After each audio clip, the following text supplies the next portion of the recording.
It is my singular honor and privilege to be addressing you all at this 42nd commemoration of our National Heroes Day.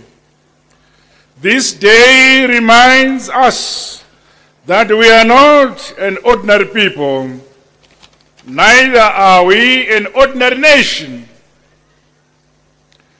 Our collective ancestry is ingrained in us the resilient and the warrior spirit of our forebears, who were engineers, innovators, builders, explorers, enterprising traders, and yes, gallant fighters. Equally, ours is a nation born out of the sweat and the blood of our forebears, which generation after generation continues to flow beneath our sacred land, Zimbabwe. From under our feet, that blood shall forever water and replenish our resolve to take on any enemy and challenge now and in the future. As we converge at this sacred national shrine, we therefore stand emboldened by the spirit of our heroes to bravely face head-on those who seek to do harm to our people and beloved motherland, Zimbabwe. Our history is one of deep-seated patriotism, perseverance, and ultimately victory. We never give up and we never surrender. Zimbabwe has come a long way as a nation born out of a protracted armed struggle. And we have scored victory upon victory since the attainment of our hard-won independence in 1980. Today we stand tall among the liberated and independent peoples of the world as masters of our own destiny. We are marching on and consolidating our unity, our peace, and our freedom in fulfillment of the collective aspirations and vision of our heroes and heroines. Yesterday, gallant men and women selflessly chose to join the liberation struggle against the oppressive colonial white settler regime. For the 2 years after the raising of our sacred national flag, we remain motivated to ultimately transform Zimbabwe into a modern, industrialized, and prosperous society. From Plum Tree to Mtare, from Zambezi to Limpopo, let us all draw from that rich liberation war heritage and harness our collective energy and skills for a higher quality of life for our people, right from the community level. This is what our heroes envisioned. This is what we are achieving brick upon brick, stone upon stone. As the Second Republic, we are committed to giving a holistic account of our country's long war of liberation.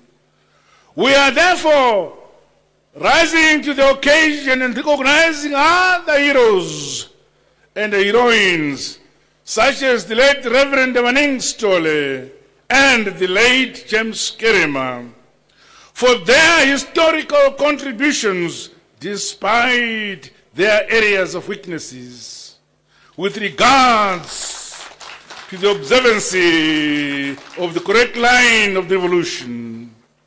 For that reason, we now honor them among the list of our national heroes and heroines. We forever remain indebted to all the heroes and heroines of our great country for their freedom, democracy, and independence we enjoy to this day. Their sacrifice will never die. Tinovatenda siyababonga.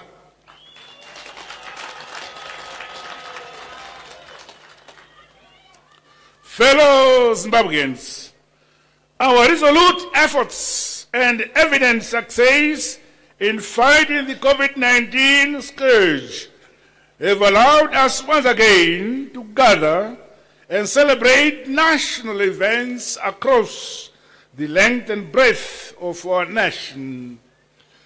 While we remain vigilant, I urge us to direct our focus on accelerating the implementation of economic development programs and projects as we march towards Vision 2030. In spite of the various shocks, our economy has transitioned from recovery to a phase of growth, with 4.6% projected economic growth for 2022.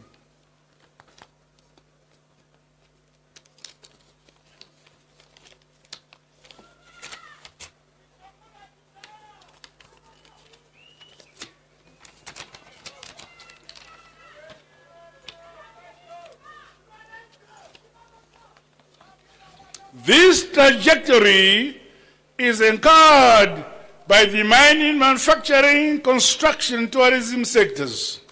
The onus rests with every individual and corporate to protect our economy from saboteurs and currency manipulators.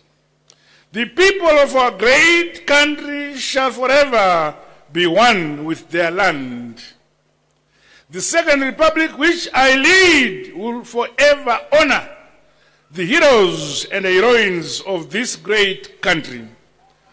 Present-day detractors and looters, in whatever guise, will never ever steal or separate us from our God-given land. The land reform is irreversible. It is ours forever. The broad array of programs by my government to enhance production and productivity in the agriculture sector is seeing the emergence of new categories of heroes and heroines in that sphere. The Pfumvudza Itwasa program will not stop and remains ongoing, with the number of beneficiaries increasing from 1.8 households to 3 million households. Inspired by the resilient spirit of yesteryear heroes, let us continually strive to produce all the food we eat, to guarantee our dignity as an independent people. No Zimbabwean should be subjected to abuse or ridicule by subversive NGOs on the pretext of food aid. The policy of taking development services to the people shall remain the hallmark of my administration, sector by sector, ward by ward, district by district. The Second Republic is implementing policies that are lifting our people out of poverty and into prosperity. Fellow countrymen and women, the country is on course to realize the target of a United States $12 billion mining sector by 2023. Mining houses have been directed to always ensure that our communities benefit from the exploitation of mineral resources in their vicinity. After all, the heroes and heroines we are remembering today fought for the land as well as that which is under it. The unprecedented rate of expansion of the mining sector, together with increased capacity utilization in the manufacturing sector, increasing urbanization and the modernization of our rural areas, has resulted in the growing demand for energy. In line with these realities, my government is determined to broaden the country's energy generation and distribution mix. As we do so, no one and no place will be left behind in our integrated development agenda. The rehabilitation and construction of key national infrastructure, which are critical in facilitating trade and the delivery of quality services across the country's provinces and districts, is showing visible progress. I commend our local companies for their commitment to realize targets outlined in the National Development Strategy. They have certainly become present-day heroes in their own right and a reflection of the development that can be achieved by a people who are united and focused. Every Zimbabwean must have access to clean, potable water and sanitation. Significant progress is being recorded in the construction of Gwai Shangani Dam, Chivu Dam, Kunzi and Tuli Manyange dams, among others. The Presidential Board drilling scheme is well underway, and we will see the drilling of 1 bore per village countrywide. After all, the war of liberation was fought and won in these villages. Our people at the village level must thus continue to be endeared to the national development policies as they look at the broad array of projects and programs within their communities. All those who sacrifice their lives so that you and I can build a better Zimbabwe, bequeath to us the dignity of having decent shelter.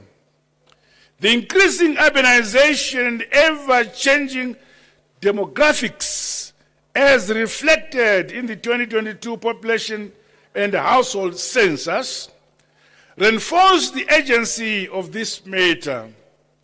Resource mobilization to support various human settlement and housing development programs are being scaled up. My fellow dear Zimbabweans, guided by our developmental philosophy of leaving no one and no place behind, as well as the devolution agenda, resources are being disbursed for projects across all local authorities. This further unlocks the development potential of our rural areas and creates decent employment and empowerment for our people where they live. The private sector is commended for heeding my call on the need to take development to the people.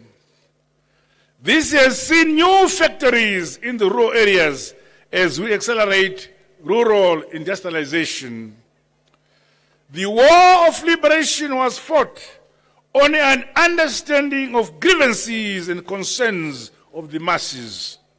The Second Republic, therefore, attaches great importance to the values of dialogue, responsiveness, and inclusive stakeholder engagement. I therefore encourage our people to take advantage of platforms that have been created to facilitate feedback from citizens on the impact of programs and projects designed to uplift their livelihoods. The Second Republic is a government of the people, by the people, and for the people. We are committed to transparency and accountability to the people of our great motherland, Zimbabwe.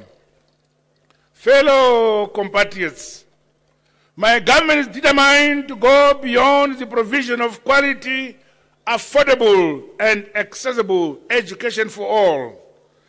National defense is the most sacred, noble duty and an expression of patriotism which must be infused into our education system.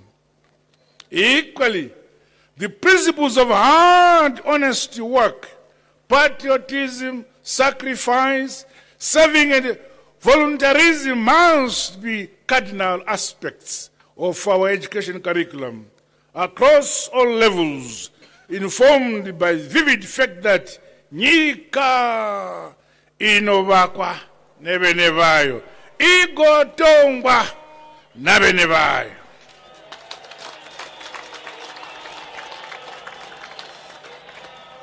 On the side of education infrastructure, my government has availed resources for the construction of 3,000 schools across the country. Deliberate and a greater priority will be given to underdeveloped districts, such as parts of Cholocho, Binga, Kanyemba, and Mzarabani, among others.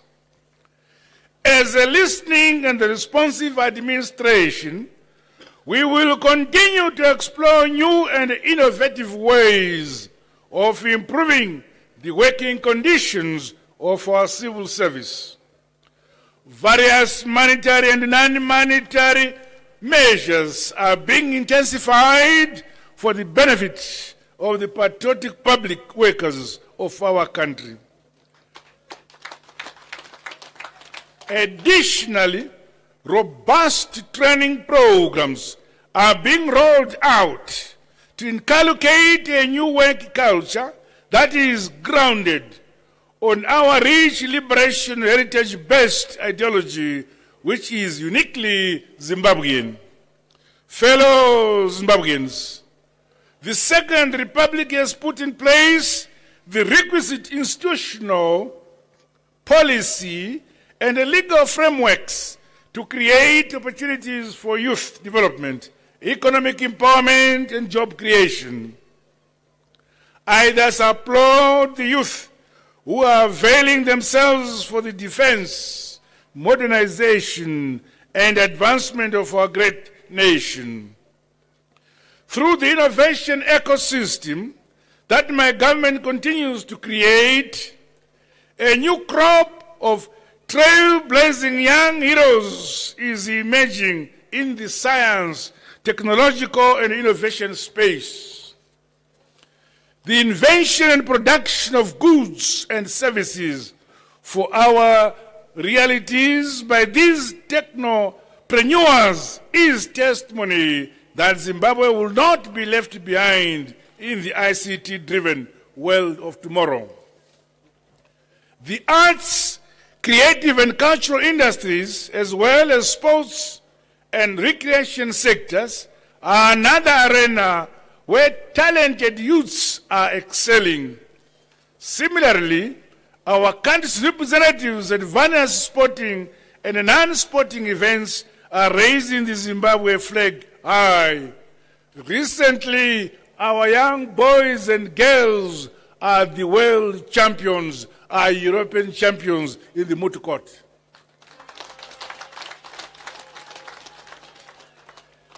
Meanwhile, I challenge our musicians, our poets, and other art and culture practitioners to sing songs, write poems, and carve out artifacts of victory and hope. For indeed, we are a victorious people and a nation with a bright future for our people.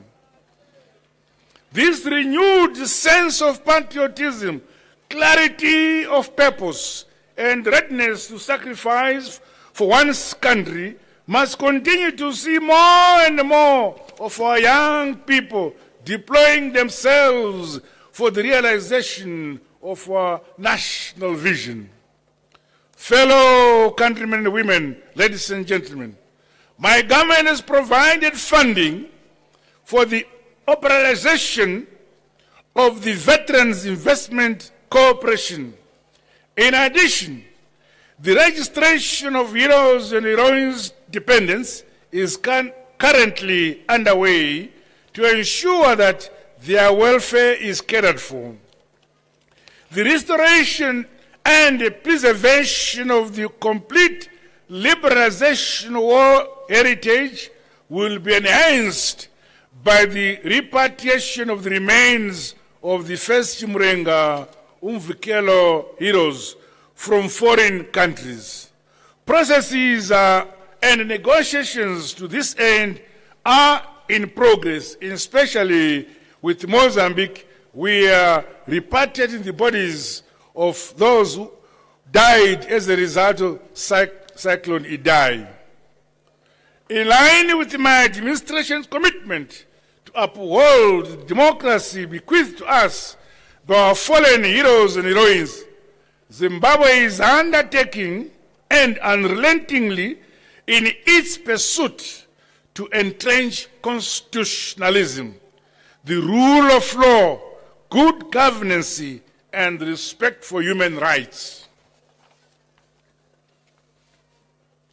We cannot be taught democracy by those who denied us democracy.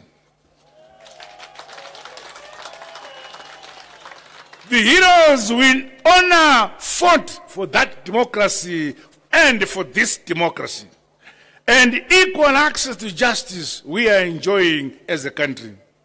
Let us therefore, individually and collectively, protect it from all forms of abuse and desecration, more so by those who never came to our help during the brutal oppressive years under the white settler colonial regime. Albeit as peace-loving nation, Zimbabwe is a friend to all and an enemy to none. My fellow comrades and friends, the nation may recall that in 2021, my government established the following honors: the Robert Gabriel Mugabe Commendation Award, the Joshua Mkabuko Nyongolo Nkomo Commendation Award, and the Herbert Wilshire Fuma Indini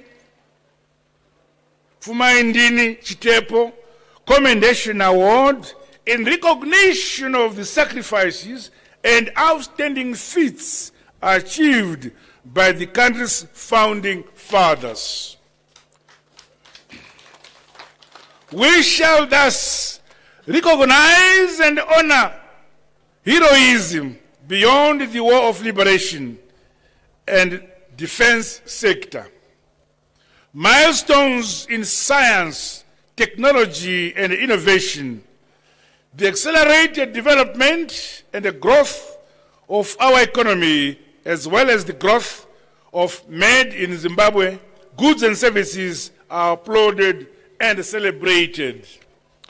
So too are initiatives around cultural preservation and other heroic efforts by our people, both at home and abroad, that raise the Zimbabwe national flag high.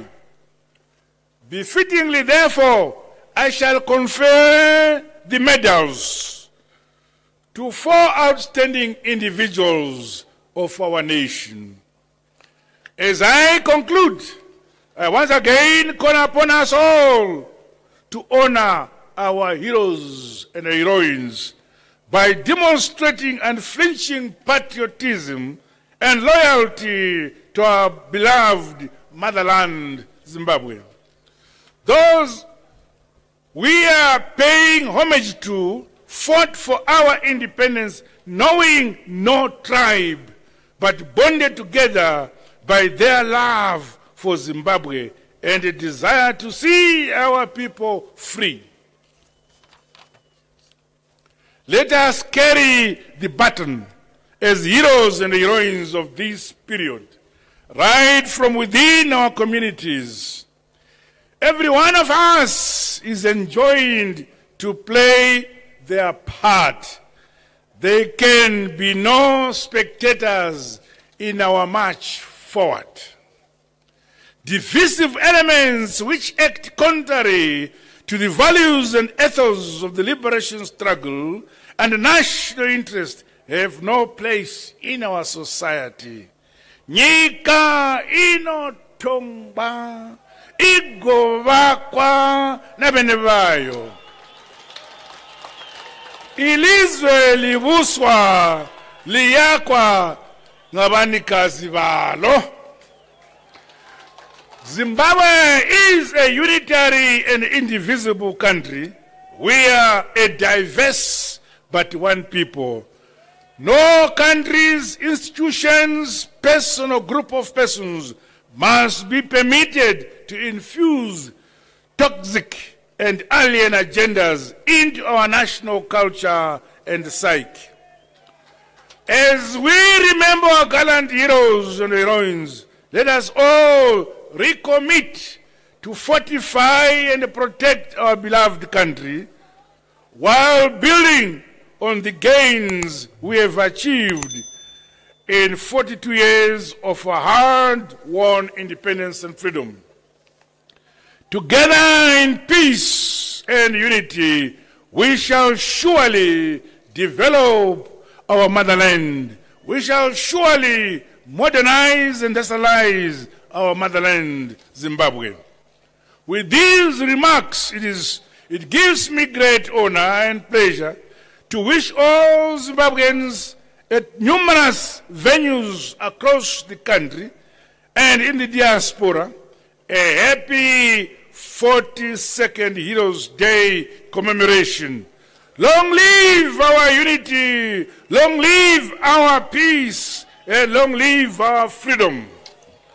Love lives Zimbabwe. Ngiyalibonga lonke, ndinokutenda imose. God bless you all. God bless Zimbabwe. I thank you. I'm a king, yes, I'm a king, I think I'm a king,